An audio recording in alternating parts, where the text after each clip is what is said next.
Israel foi a Ebenezer 2 vezes. Na primeira vez, levou a arca, mas deixou Deus para trás. E o resultado foi destruído. Já na segunda vez, levou arrependimento e Deus levou a vitória. Mesmo lugar, 2 resultados, uma diferença. Sem Deus, Ebenezer é só o nome de um campo de batalha perdida. Com Deus, vira pedra de memorial. O que mudou não foi a geografia, mas sim o coração do povo. E é sobre isso que vamos ver na análise de hoje. Então, não esquece, já deixa um curtir e bora pro vídeo. Olá! Sejam muito bem-vindos! Hoje a gente vai mergulhar numa ideia que, olha, é transformadora e que vem lá do livro de 1 Samuel. É uma frase que pode mudar completamente o jeito que a gente olha para as nossas próprias lutas e, claro, para as nossas vitórias. Sabe aquela sensação? Aquele momento em que a esperança parece uma coisa distante e o fracasso é quase palpável? A história que a gente vai desvendar hoje começa exatamente aí, nesse ponto baixo, e conecta uma crise de milhares de anos atrás com as nossas batalhas de hoje. E aqui está o coração da nossa conversa. Antes de Ebenezer, vem Mispá. A gente sabe que Ebenezer significa pedra da ajuda, é a celebração da vitória. Mas, e Mispá? O que é Mispá e por que essa ordem importa tanto?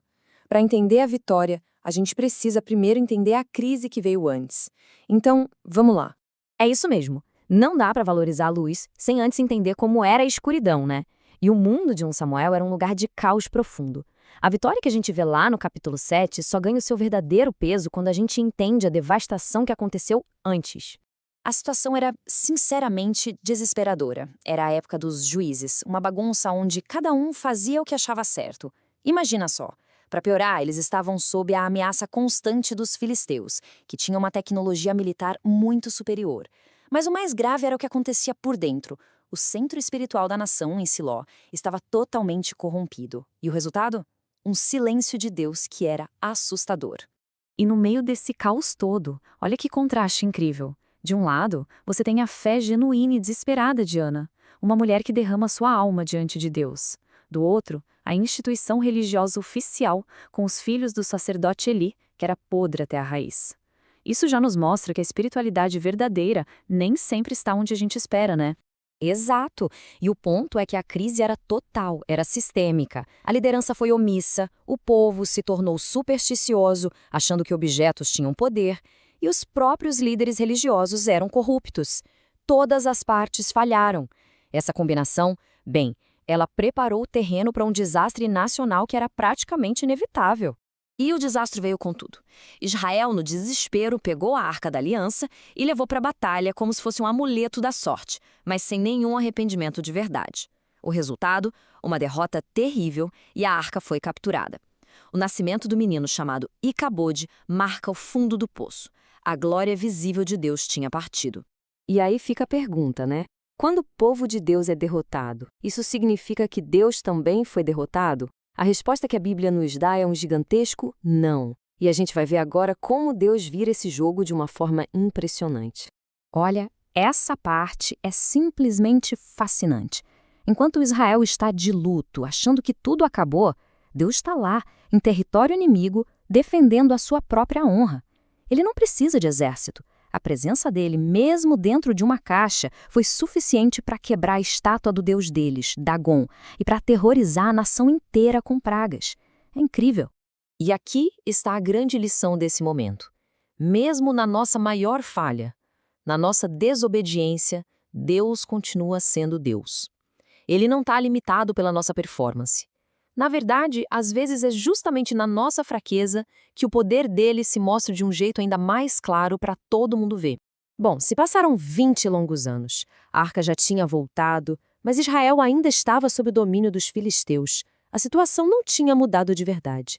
É aí que Samuel entra em cena e convoca o povo para o grande ponto de virada da história, Mispá. Exato. E Mispá não era um campo de batalha, não era um treinamento militar. Era um lugar de encontro, de avaliação, como uma torre de vigia espiritual. O próprio nome já diz tudo. Era a hora de Israel parar e olhar para si mesmo, e principalmente, olhar para Deus de um jeito completamente novo. E reparem bem nisso, a vitória não começou com uma estratégia militar, começou com rendição espiritual.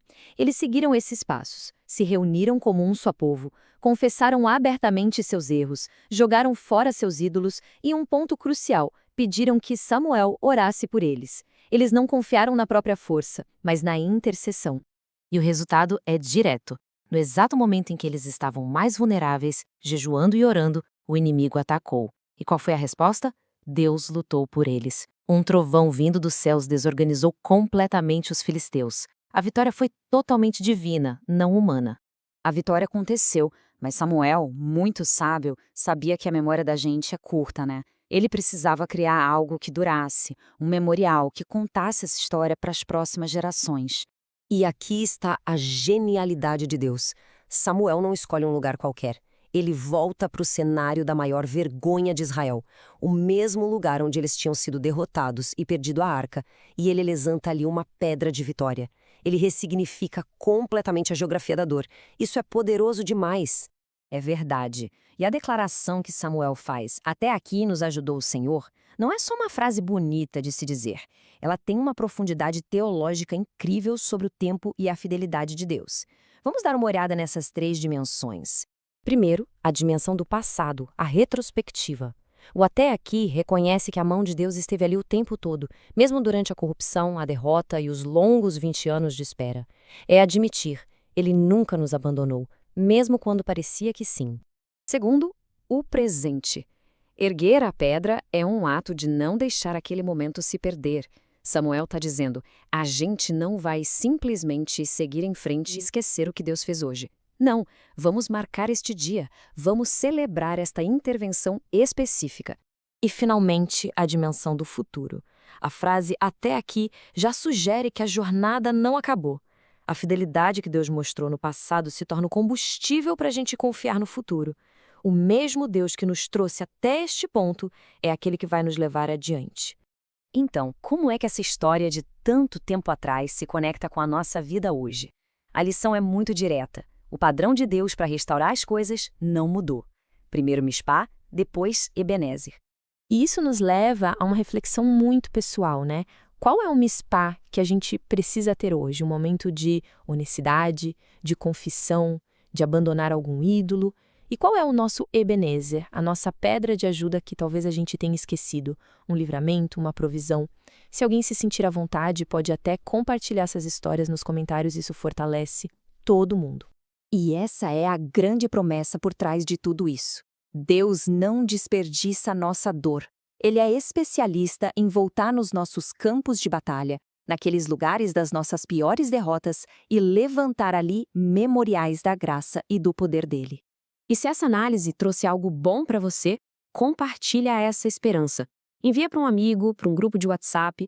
A história de Mispá e Ebenezer é uma mensagem que muita gente precisa ouvir. E claro, fica o convite para todo mundo explorar mais de estúdios como este aqui no nosso canal. Vamos aprender com a Bíblia. Muito obrigado pela companhia.